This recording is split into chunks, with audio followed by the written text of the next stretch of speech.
EPF எனப்படும் ஊழியர் சேமநிதி வாரியத்தின் அடைவு நிலை கடந்த ஆண்டின் 3வது காலாண்டில் ஊக்கமளிக்கும் வகையில் இருப்பதன் அடிப்படையில் சந்தாதாரர்கள் நல்ல லாப ஈவை எதிர்பார்க்கலாம். 2வது நிதி அமைச்சர் டத்தஸ்ரீ அமீர் அம்சா அசிசான் அதனை கோடி காட்டியுள்ளார். 2024இன் 3வது காலாண்டில் 57.5 பில்லியன் ரிங்கெட்டை இபிஎஃப் முதலீட்டு வருமானமாக ஈட்டியுள்ளது. 4வது காலாண்டிலும் அந்நிலை நீடிக்கும் பட்சத்தில் முந்தைய ஆண்டை விட 2024ஆம் ஆண்டுக்கான ஈவுத்தொகை நல்ல செய்தியை கொண்டு வரும் என்றார் அவர். 2023ஆம் ஆண்டில் இபிஎஃப்பின் வழக்கமான சேமிப்புகளுக்கு 5.5 சுழியம் விழுக்காடு லாப ஈவு அறிவிக்கப்பட்டது. அதுவே ஷரியா சேமிப்புகளுக்கு 5.4 சுழியம் விழுக்காடு லாப ஈவு அறிவிக்கப்பட்டது. கடந்த ஆண்டுக்கான இபிஎஃப்பின் லாப ஈவு 6 விழுக்காட்டுக்கும் மேல் இருக்கும் என பொருளாதார நிபுணர்களும் கல்வியாளர்களும் கணித்திருப்பது குறிப்பிடத்தக்கது. 2024ஆம் ஆண்டுக்கான லாப ஈவு மார்ச் மாத தொடக்கத்தில் அறிவிக்கப்படும் என எதிர்பார்க்கப்படுகிறது.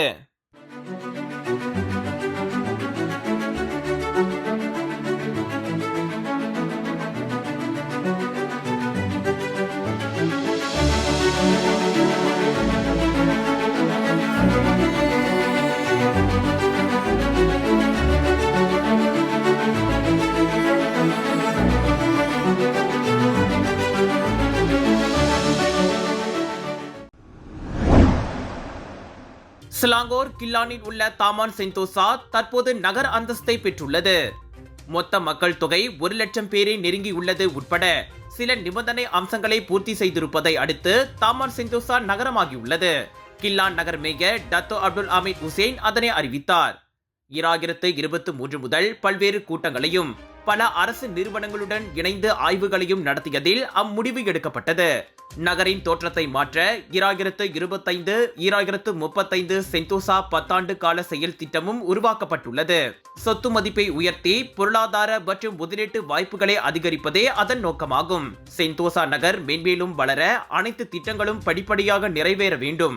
அதற்கு நகர மக்களும் சம்பந்தப்பட்ட அரசு நிறுவனங்களும் கில்லான் அரச மாநகர மன்றத்துடன் இணைந்து செயலாற்ற வேண்டும் என டத்தோ அப்துல் ஹமீத் கேட்டுக்கொண்டார். 2229 ஏக்கர் நிலப்பரப்பை கொண்ட தாமான் சென்தோசாவை நகரமாக தரம் உயர்த்துவது சென்தோசா சட்டமன்ற உறுப்பினர் டாக்டர் குணராஜின் பரிந்துரையாகும்.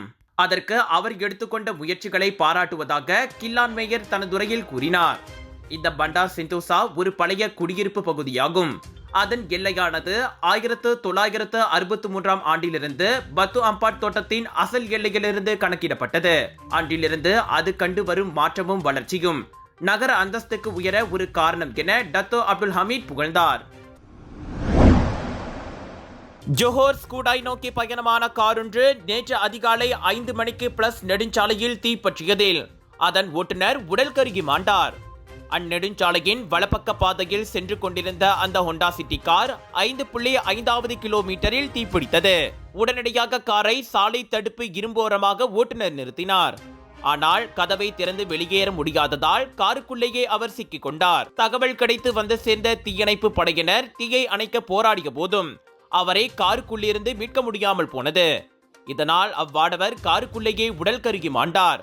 அச்சம்பவம் 1987ஆம் ஆண்டு போக்குவரத்து சட்டத்தின் கீழ் விசாரிக்கப்படுவதாக வடஜோஹர் பாரு போலீஸ் கூறியது.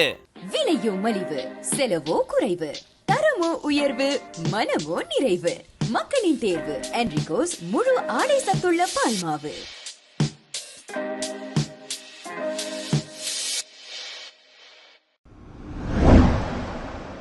மலாக்காவில் பகுதி நேர பாடகியான பெண் ஒருவர் தனது கள்ளக்காதலனால் படுகொலை செய்யப்பட்டுள்ளார். போக்கோ மாங்கா தாமான் ஸ்ரீ மாங்கா செக்ஷன் 1இல் உள்ள வாடகை வீட்டில் நேற்று அவர் இறந்து கிடந்தார். 52 வயது அம்மாது வெள்ளிக்கிழமையில் இருந்து அறையை விட்டு வெளியேறாததால் அதே வீட்டில் வாடகைக்கு தங்கியிருந்த இன்னொரு பெண் சென்று பார்த்தபோது அவ்விஷயம் அம்பலமானது. கள்ளக்காதலன் கதவை திறந்தபோது அம்மாது ரத்த வெள்ளத்தில் கட்டிலில் கிடந்தார். இதையடுத்து அவரின் நெருங்கிய தோழியை தொடர்பு கொண்டு வீட்டில் இருந்த பெண் விஷயத்தை கூறினார். கொல்லப்பட்டவர் இன்னொருவரின் மனைவியாவார். அவருக்கு 3 குழந்தைகள் வேறு உள்ளனர். இந்நிலையில் தனது கள்ளக்காதலனுடன் 5 மாதங்களாக வாடகைக்கு அந்த அறையில் அவர் தங்கி வந்துள்ளார். வெள்ளிக்கிழமை இரவு இருவரும் சண்டையிட்டுக் கொண்ட சத்தம் கேட்டதாகவும் வீட்டில் இருந்த பெண் போலீசிடம் கூறினார். போலீஸ் வரும் வரையில் அம்மாதுவின் சடலம் அருகே அவ்வாடவர் அமர்ந்திருந்தார். உடனடியாக அந்நபர் கைதானார். ஆனால் அவருக்கும் காயங்கள் ஏற்பட்டிருந்ததால் போலீசார் மருத்துவமனைக்கு அழைத்து சென்றனர். கொலைக்கு பயன்படுத்தப்பட்ட 2 கத்திகளும் பறிமுதல் செய்யப்பட்டன.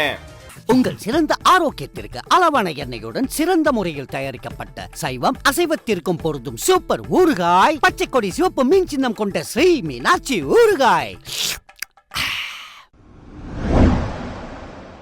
இல்லாத ஒரு இணைய முதலீட்டு திட்டத்தை நம்பி 4,40,000 ரிங்கெட்டை பறிகொடுத்து உள்ளார் ஜோஹர் பாருவை சேர்ந்த 78 வயது மூதாட்டி. கடந்த அக்டோபரில் குறுந்தகவல் மூலம் அம்முதலீட்டு திட்டம் அவருக்கு தெரிய வந்தது. பிறகு முதலீட்டு குழு ஒன்றில் சேர்க்கப்பட்டு வாடிக்கையாளர் சேவை பிரதிநிதிகள் என கூறிக்கொண்ட நால்வருடன் அக்குழுவில் அறிமுகமும் ஏற்பட்டது. பங்குகளை வாங்குவதற்கான முதலீட்டு முறை குறித்து மூதாட்டிக்கு சொல்லியும் கொடுக்கப்பட்டது. நம்பிக்கை வந்ததால் அக்டோபர் 11க்கும் 25க்கும் இடைப்பட்ட காலத்தில் தனது வங்கி கணக்கில் இருந்து கட்டுமான நிறுவனத்தின் வங்கி கணக்கிற்கு 3 தடவையாக 4,40,000 ரிங்கெட்டை அவர் மாற்றியுள்ளார். பணத்தை போட்ட பிறகே தனக்கு கொடுக்கப்பட்ட விலைப்பட்டியல் போலியானது என அவருக்கு தெரிய வந்தது. குழுவிலும் தொடர்பு துண்டிக்கப்பட்டது. இதையடுத்தே அவர் போலீசில் புகார் செய்ததாக தென் ஜோஹர் பாரு போலீஸ் தலைவர் துணை ஆணையர் ரவ் சலாமாட் கூறினார். முதலீடு என நம்பி மூதாட்டி இழந்த மொத்த பணமும் அவரின் சொந்த சேமிப்புடன் கணவர் மற்றும் பிள்ளைகள் கொடுத்ததாகும். மூதாட்டி பணத்தை போட்ட வங்கி கணக்கு ஏற்கனவே ஒரு மோசடியில் சம்பந்தப்பட்டிருப்பது தொடக்கக்கட்ட விசாரணையில் தெரிய வந்திருப்பதாக ரவ் கூறினார்.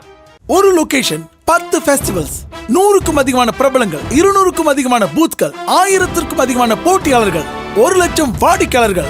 மலேசியா புக் ஆஃப் ரெக்கார்ட்ஸில் the largest indoor Deepavali expo என பெயர் பதித்த கலர்ஸ் ஆஃப் இந்தியாவின் பிரம்மாண்டத்தின் உச்சம் South Asia Bollywood festival and Indian trade expo 26 மார்ச்ல இருந்து 1 ஏப்ரல் வரை சுத்ரமால் ஜோஹர் பாரு ஜோஹரில். எதிர்பாராததை எதிர்பாருங்கள், திரண்டு வாருங்கள்.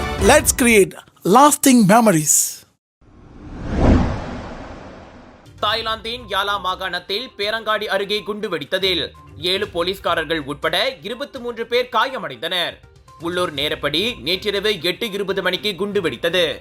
குண்டு வெடிப்புக்கு அதிகார தரப்பு தீவிரமாக தேடி வரும் ஆயுதமேந்திய கும்பலே காரணமாக இருக்கலாம் என மாவட்ட போலீஸ் கூறியது.